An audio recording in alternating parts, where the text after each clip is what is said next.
Hi, everyone. Welcome back to Wander with Kate. I'm Kate, and this week I want to talk about the things that didn't work in my first version of my truck camper. There's nothing like a 2-month road trip from Minnesota to Alaska and the Arctic Ocean to stress test a new camper build.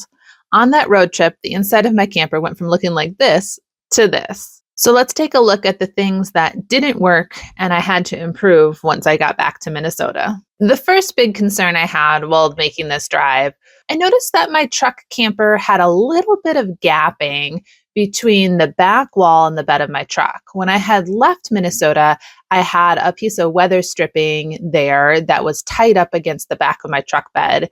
And now I could stick part of a finger in. So I got concerned that my mounting clamps weren't holding things on quite tight enough. And I went and tightened them down further, which did work and stopped the slide on the trip, but put a little bit more pressure than I wanted to have on the sidewall. So the top of that truck bed has plastic runners on it.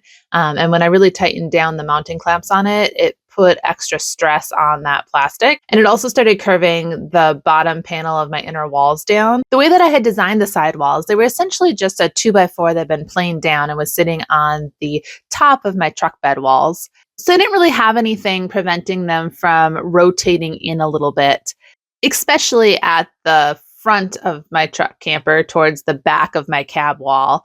The back was a little more supported as the rear wall went in between the two side panels.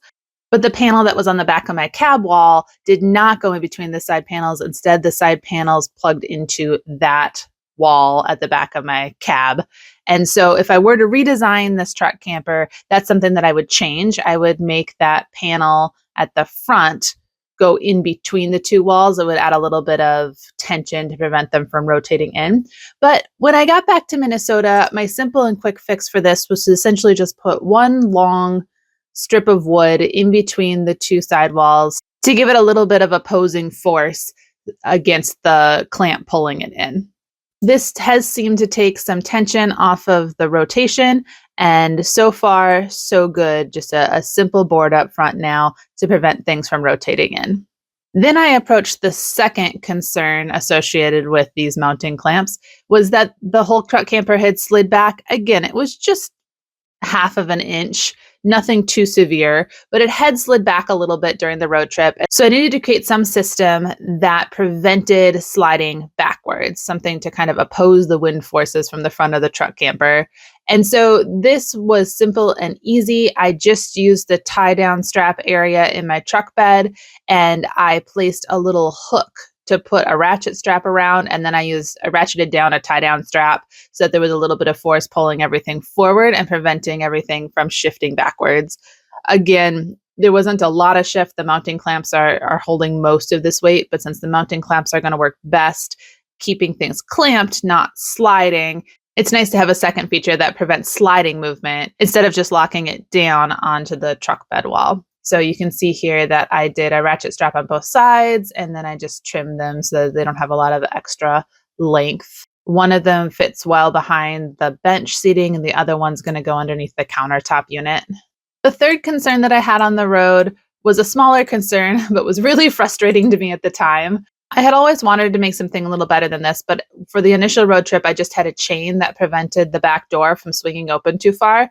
And because it was just a chain, when that back door got caught in the wind, it would really whip around. And it pulled that chain out a couple of times, so I had to replace the positioning on it a few times on that first road trip. So when I got back to Minnesota, the simple fix was to put something a little more rigid there. So we got a hinge that latches out, put one top and bottom for a little extra support. And now I can open the door and leave it open without a lot of movement of the door.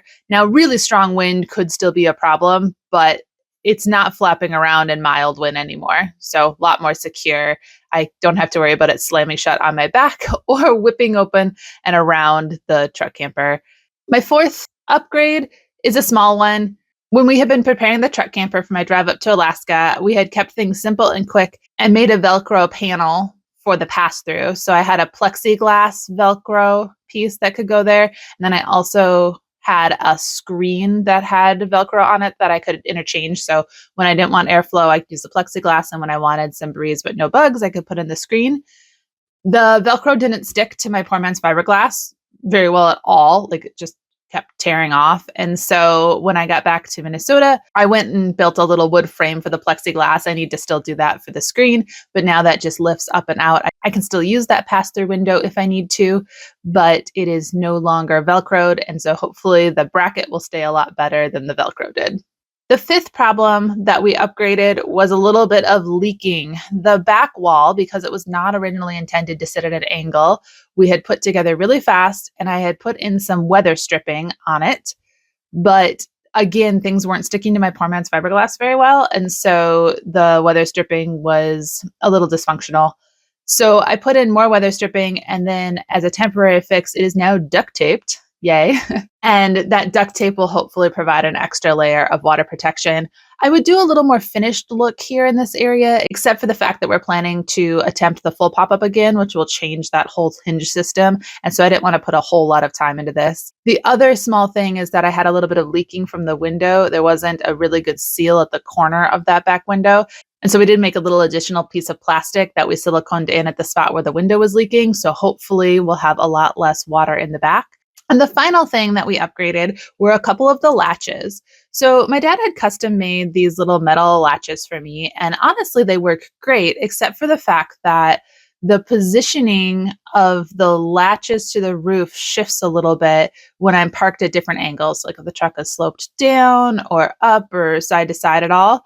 And so there were some areas where I was having trouble getting the latch to meet with the screw that I was hooking it around. So we made a separate type of latch that has a little bit more tolerance for change. And I put one on each side and then also one on the back wall. The back wall originally didn't have a hinge here, but it was bending a little bit and gapping. So there was not as good of a seal. So we put a hinge there just to secure that back. And if these work, we may go and make more of them. But again, I am still planning on trying for a full pop-up this summer. And so didn't want to spend a lot of time making a lot of adjustments on the walls that may or may not stay on the truck. All right, so that's it for round one of upgrades. I'm going to keep driving this truck camper and seeing what pops up. I'm sure there'll be a continual work in progress. Thanks for tuning in this week. I really appreciate all of your support. I'm heading off to Utah soon, and I can't wait to share that adventure with you. So stay tuned if you want to join me on my Utah adventures. And then when I get back, I'll continue working on upgrading the build. Have a great week.